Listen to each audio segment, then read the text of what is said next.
నమస్తే. శ్రీ గురుభ్యో నమః. శ్రీమాత్రే నమః. ఆదిత్యాయ చ సోమాయ మంగళాయ బుధాయ చ గురు శుక్ర శనిభ్యే రాహవే కేతవే నమః. జపా కుసుమ సంకాశం కాశ్యపేయం మహాద్రుతిం తమోరిం సర్వపాపఘ్నం ప్రణతోస్మి దివాకరం. 2026 మార్చ్ ఫలితాలను తెలుసుకునేటప్పుడు మొదటి పక్షం ఫలితాలు ఎలా ఉన్నాయో తెలుసుకుందాం. మార్చ్ 2026 గోచార ఫలితాలు ఎలా ఉంటాయి అని తెలుసుకోవడానికి ముందు ఇక్కడ ఈ మార్చికి మాత్రం ఒక ప్రత్యేకత ఉంది. ఎందుకంటే సగం మాసం వరకు సనాతన ధర్మంలో మనం చెప్పుకున్నటువంటి మన పండగ, మన తొలి సంవత్సరాది ఏదైతే ఉందో, తొలి ఉగాది ఏదైతే ఉందో అక్కడి నుండి చెప్పుకోవాల్సినటువంటి పంచాంగం, అక్కడి నుండి వినవలసినటువంటి ఫలితాలు ఏవైతే ఉన్నాయో అది ఈ మార్చి మాసానికి వచ్చేసరికి ఒక 15 రోజుల వరకు దాదాపుగా 19వ తారీఖు ఉగాది వస్తుంది కాబట్టి అక్కడి వరకు విశ్వావసు నామ సంవత్సర ఫలితాల్లో ఉండి ఆ తర్వాత మనకి పరాభవ నామ సంవత్సరం మొదలవుతుంది. ఇది కాస్త రెండు అంటే కొత్త పాత 2 సంవత్సరాలను కలుపుతూ ఉన్నటువంటి మాసంగా మనం మార్చి మాసాన్ని చెప్పుకోవచ్చు. ఇక ఈ మాసానికి కనుక గోచార ఫలితాలను తెలుసుకునేటప్పుడు అసలు గోచారంలో మనకు ఉండవలసినటువంటి గ్రహస్థితి ఈ మాసంలో మరి ఎలా ఉంది, ప్రారంభంలో ఎలా ఉంది, చివరిలో ఏదైనా మార్పు ఉందా అని కనుక చూసినట్టయితే ముందుగా ఇందులో మనకి కుంభరాశిలో మొన్నటి వరకు మనకు తెలుసు అధిక గ్రహాలు అక్కడ ఉన్నటువంటి సంగతి.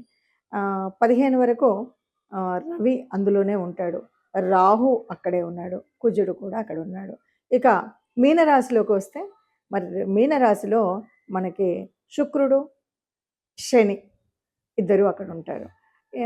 మనకి గ్రహాల తేడా కూడా మనకు కనిపిస్తుంది. శుక్రగ్రహానికి వచ్చేసరికి ఆయనకు ఉచ్చస్థానమైనటువంటి స్థానంలో శుక్రుడు ఉన్నాడు. ఇక గురువు మిథునంలో ఉంటాడు. ఇది మనకు కనపడుతుంటే ఇక మరొక గ్రహం కేతు సింహరాశిలో ఉంటాడు. ఇది మనకు నవగ్రహాలు ఎక్కడ ఉన్నాయని. చంద్రుడు ప్రారంభంలో అయితే మనకి కర్కాటకంలోనే ప్రారంభమవుతాడు. సరే, మరి ఈ రకంగా ఉన్నటువంటి గ్రహాలు ఇలా ఉన్నప్పుడు మరి ఒక్కొక్క అంటే 12 రాశుల వారికి గోచార ఫలితం ఎలా ఉంటుంది, ఈ గోచార ఫలితం వల్ల ఈ నెల రోజులు, ఈ మాసం అంతా కూడా మనం చేసుకోవాల్సినటువంటి జాగ్రత్తలు ఏంటి, పరిహారాలు ఏంటి, లేదా మనం ఉన్నటువంటి అంటే యోగించేటువంటి గ్రహాల యొక్క అనుకూలత ఉన్నప్పుడు మనం ఇంకా అభివృద్ధి కోసం చేయవలసినటువంటి పనులేంటి, ఇలా మనం చూసుకోవడానికి. నిజంగా జాతకంలో చెప్పినట్టు జరుగుతుందా? అసలు జాతకాలు ఇంతమంది చెప్తున్నారు, మరి అందరి జీవితాలు చూస్తే బయట ఇలా ఉన్నాయి అనేవాళ్ళు చాలా ఎక్కువగా ఉన్నారు. నిజానికి జాతకం అంటే జాతకం మనకు తెలుసు కాబట్టి ఈ జాతకంలో జరిగినట్టు ఇలాగే జరుగుతుందని జన్మ జాతకం వల్ల కానీ మీరు గోచార రీత్యా కానీ నిజంగా చెప్పడం అనేటువంటిది అంత సులభమైనటువంటిది కాదు, అది నిజమైనటువంటిది కాదు. ఎందుకు అంటే మనకు గోచార ఫలితం ఉన్నప్పుడు కూడా ఎట్లా ఉంటుంది అంటే ఒక రకంగా చెప్పాలంటే ఏదైనా కష్టం వచ్చినప్పుడు ఆ కష్టాన్ని తట్టుకోవడానికి ఓ సహాయం చేసేటువంటిది, ఆ కష్టాన్ని తప్పుకొని కొద్దిగా ముందుకు వెళ్ళడానికి మనకు కావాల్సినటువంటి ఒక చేయూతనిచ్చేటువంటి ఒక మార్గదర్శనం చేసేటువంటిదే. అలాగా జాతకం కూడా అంతే. మనం ముందు తెలుసుకోవడం ఎందుకు అంటే ఈ కష్టం రాబోతుంది కాబట్టి ఇలా ఉండకండి. ఆ కష్టం ఎందుకు వస్తుంది? నీ దురుస్తనం వల్ల రావచ్చు, లేదు కుజుడు ఉన్నాడు కాబట్టి నీ తొందరపాటుతనంలో రావచ్చు. ఇలాంటి విషయాలు చెప్తూ ఉంటాం కాబట్టి ఆ తొందరపాటును తగ్గించుకోవడం, ఇతరులతో మాట్లాడేటప్పుడు మంచిగా మాట్లాడడం, ఈ విషయాల వల్ల ఉంటుంది. కాబట్టి జాతకం అనేది ప్రతి మాసం తెలుసుకోవాల్సిందే. గోచార రీత్యా ఎలాంటి మార్పులు ఉన్నాయి, మనం ఏం మార్పులు తర్వాత ఏ రకంగా ఏ దేవతానుగ్రహం కావాలి మనకు, ఏ గ్రహానుగ్రహం కావాలి అన్నది తెలుసుకుంటూ ముందుకు వెళ్ళవలసిందే. అలా మరి ఈ మార్చి మాసంలో ఒక్కొక్క రాశి వారికి ఎలాంటి ఫలితాలు ఉన్నాయో నెమ్మదిగా చూద్దాం. తదుపరి రాశి ధనుర్రాశి. ధనుస్సు రాశి వారికి ఎలా ఉంటుంది అంటే రాశ్యాధిపతి గురువు 1, 2 రాశ్యాధిపతి ఆయన ఉచ్చస్థానంలోనే ఉన్నాడు. అదే బాగుంది, అంతా బాగుంది. కానీ అయినప్పటికీ ఎలా ఉంటుంది ఏంటి అంటే ఈయన ఉన్నటువంటి ఒక స్థితి మనం మర్చిపోకూడదు. ధనుసు రాశి వారు అర్ధాష్టమ శనిలో ఉన్నారు కాబట్టి కొన్ని విషయాల్లో కాస్త నింపాదిగా జరుగుతూ ఉంటాయి పనులు, నెమ్మదిగా జరుగుతూ ఉంటాయి. వీటిని దృష్టిలో పెట్టుకొని మనం ఏ పని చేయాలన్నా గూడా. ఎందుకంటే గురువు అంటేనే ఆలోచన విధానంతో చేసేటువంటి ఇది ధనుర్రాశి, గురు రాశి. ఇంకొకటేంటంటే ఏ పని చేయాలన్నా వాళ్ళు ఎక్కుపెట్టిన బాణంలాగా ఒక స్థిర నిర్ణయంతో తప్పనిసరిగా ఆ టార్గెట్ మీట్ అవ్వడం కోసమే చేస్తారు. అయినప్పటికి కూడా ఆ పనులు అవ్వట్లేదు అంటే ఏంటంటే మనం అర్ధాష్టమ శనిలో ఉన్నాం. అర్ధాష్టమ శనిలో ఉన్నాం కాబట్టి ఏం చేయాలంటే తప్పనిసరిగా దాన ధర్మాలు జేసుకోవాలి. తప్పనిసరిగా ఆ శనిదేవుడిని ప్రార్థించాలి. శనికి సంబంధించిన స్తోత్రాన్ని చదువుకోవాలి. ఇలాంటివి చేస్తూ మనం ఏం చేయాలి అంటే ఒక పని చేస్తున్నాము. అది ఒక ఉద్యోగానికి సంబంధించింది. ఆలోచనతోనే చేస్తాం. ఒక మంచి గమ్యం కోసమే ఆలోచిస్తాం. అయినప్పటికి కూడా ఒక రెండోసారి ఆలోచించడం. ఇది కరెక్టేనా? కాదా? అని ఇది ఉద్యోగంలో కానీ, వ్యాపారంలో గానీ, సంతాన విషయంలో గానీ, సంతాన వివాహ విషయం కానీ, సొంత వివాహం కానీ విషయాల్లో 1కి 2 సార్లు ఆలోచించి. ఎందుకంటే ఈ అర్ధాష్టమ శని ప్రభావం వల్ల రేపు జరగబోయే కాలానికి కీడు జరగకుండా ఉండాలి అంటే 1కి 2 సార్లు ఆలోచించడం అనేది చేయాలి. దానితో పాటు ఇది కొంతకాలం ఉండేటువంటి కష్టమే. కాబట్టి ఇది పెద్దగా ఇబ్బంది పెడుతుందని కాకుండా దానికి కావాల్సినటువంటి పరిహారాలు ఎప్పటికప్పుడు పరిహారాలు చేసుకుంటూ గ్రహానుకూలత కోసం మనం ప్రార్థించినటువంటి ప్రార్థనలు చేస్తూ ముందుకు వెళ్ళినట్టయితే ఏ రకమైన ఇబ్బంది లేకుండా ధనుసు రాశి వారు హాయిగా, ఆనందంగా ఈ మాసం అంతా గడుపుతారని చెప్పొచ్చు. ఇలా ఒక్కొక్క గ్రహం వల్ల ఒక్కొక్క ప్రభావాన్ని మనం చూస్తున్నాం కదా! అంటే ఇది గ్రహాల యొక్క తత్వం ఒక్కటే కాదు. మనకు కూడా జన్మజాతకంలో ఉన్నటువంటి అంతకుముందే ఉన్నటువంటి గ్రహాల ఉపస్థితి వల్ల కావచ్చు, లేకపోతే జరుగుతున్న దశ, అంతర్దశల మూలంగా కూడా కావచ్చు.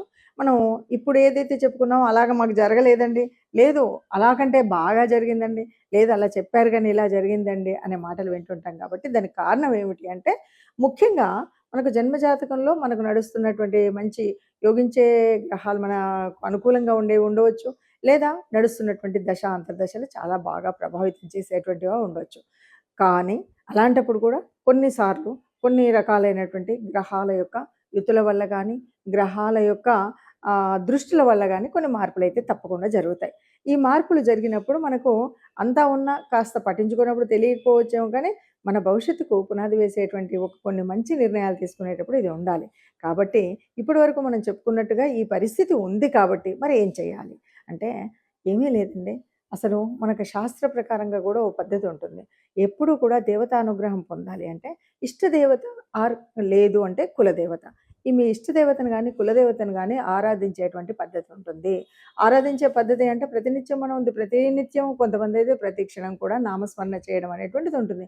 అది చాలా శుభం. ఎలాంటి అవాంతరాలున్నా, ఎలాంటి కష్టాలున్నా అవి చక్కగా విడిపోతూనే ఉంటాయి. అలా కాకుండా కొన్నిసార్లు సరే మన పనులు ఒత్తిళ్ళ వల్ల గానీ, సమయానుకూలంగా మనం చేయడం ఏదో దీపం పెడతాం, వెళ్ళిపోతాం అన్నప్పుడు కులదేవతను, ఇష్టదేవతను ఆరాధించేటువంటి విషయంలో చాలా వరకు పెద్దలు చెప్పినటువంటి మాట అందరికీ సమ్మతమైనటువంటి మాట ఏంటంటే, మనం ఇష్టదేవత ఆరాధన గాని, కులదేవత ఆరాధన గాని మనకు సనాతన ధర్మంలో చెప్పినట్టుగా ఒక 3 నెలలకొకసారి మనం ఆరాధన చేయడం. అంటే ఆరాధన చేయడం అంటే ఇంట్లో ప్రత్యేక పూజ చేయడం. మనం నలుగురిని పిలుసుకొని లేదు ఒక హోమము ఇలాంటివి ఏదైనా సరే మనం లేదు ఆ పేరు మీద దానం, ధర్మం చేయడం అనేటువంటిది ఒక పద్ధతి.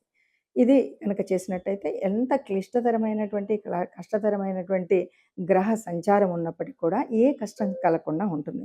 ఇక ఈ నెలకు కనుక మనం ఆలోచించినట్టయితే, ఈ నెలలో ప్రత్యేకించి మనము పూజించవలసినటువంటిది, ఆరాధించవలసింది ఎవరిది అంటే, ఇది వసంత ఋతువు వస్తుంది. చైత్ర మాసంలో వచ్చేటువంటి రాబోయేటువంటి చైత్ర నవరాత్రులు వస్తున్నాయి గనక ఆ విష్ణుమూర్తి ఆరాధన లేకపోతే ప్రత్యేకించి రామనామము, రామనామ జపం. ఉట్టి శ్రీరామ రామ రామేతి అని అనుకుంటే చాలు. ఏ కష్టం ఉన్నా, ఎక్కడికి వెళ్ళాలన్నా మనం ముఖ్యంగా ముఖ్యమైన పనులు ఏవైనా చేయాలి అనుకుని వాటిని ప్రారంభించాలి. నాకు బాలేదు అనుకున్న వారు ఎవరైనా సరే మీరు ఆపదామపహర్తారం దాతారాం సర్వసంపదాం లోకాభిరామం శ్రీరామం భూయో భూయో నమామ్యో అని దండం పెట్టుకొని ప్రారంభం చేయండి. ఎలాంటి విఘ్నాలు లేకుండా ఉంటాయి.